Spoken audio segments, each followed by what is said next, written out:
Hi mga kaminang! Para sa ating video ngayon, ang ituturo ko sa inyo ay isang merienda. Ang mga ingredients ng ating recipe ay madali lang hanapin sa palengke at napakasimple lang gawin ito.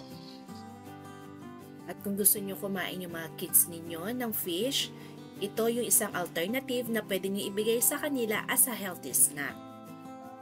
Kaya kung gusto nyo nang malaman ng paggawa nito, samahan nyo na ako sa aking kusina at magluto na tayo. Welcome to Minang's Kitchen! Yung ating tuna na nasa lata ay sasalain natin. So gagamit tayo ng strainer para maalis natin yung sabaw o yung brine ng ating tuna. Ilipat sa isang bowl yung ating nasalang tuna. Sunod nating ilalagay yung ating mga pampalasa. Lagyan natin ng asin, ng pamintang durog, chicken powder, kaunting asukal para magkaroon siya ng umami taste, at cayenne powder.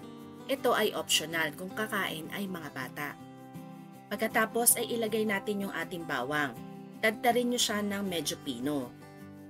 Sunod nating ilagay yung ating hiniwang sibuyas na maliliit. Lagyan na rin natin ito ng ginadgad nating carrots. At hiniwa nating maliliit na kinchay. Hahaluin natin yan ng maigi para pumantay yung lahat ng mga pampalasang inilagay natin, pati na rin yung mga iba pang ingredients.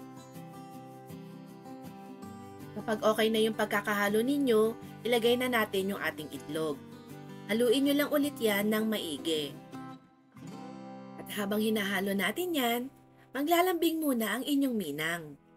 Kung hindi ka pa nakasubscribe sa Minang's Kitchen, i-click mo na yung subscribe button and notification bell para ma-notify ka sa mga susunod ko pang luto.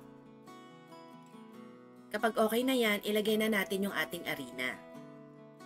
Haluin nyo lang yan na maigi hanggang magpantay na yung ating harina dun sa ating mixture. Siguraduhin nyo lang na wala na kayong makikitang puti-puti. Ibig sabihin, pantay na yung pagkakahalo natin. Ang sunod nating gagawin ay bibilugin na natin ito.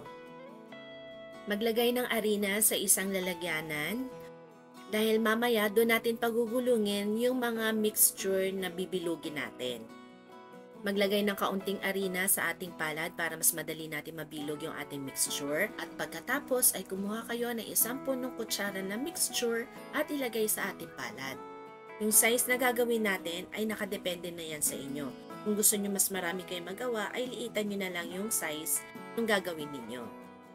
Formahin nyo lang yan ng bilog at pagkatapos ay pagulungin nyo yan dun sa ating harina. Yung mga natapos na ay ilagay nyo sa isang pinggan. Gawin lang natin na ganyan lahat yung mga natitira pa nating mixture. Kapag natapos na natin yan, ay pwede na tayo magprito.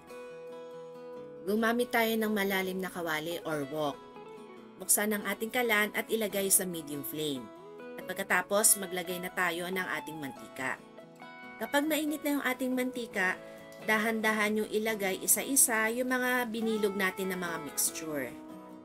Siguro prituhin natin ito ng mga 5 to 7 minutes sa ganito kalaki na size. Pero yung time ay magbavari pa din or magiging depende pa din dun sa laki ng size na gagawin niyo. Kapag nakita nyo na golden brown na siya, pwede nyo na tong alisin sa mantika, hanguin nyo na. At iserve na natin ito agad habang mainit pa. At ito ang aking version ng tuna bola-bola. Ihain nyo ito kasama ng paborito nyong sausawan. Okay, kain na!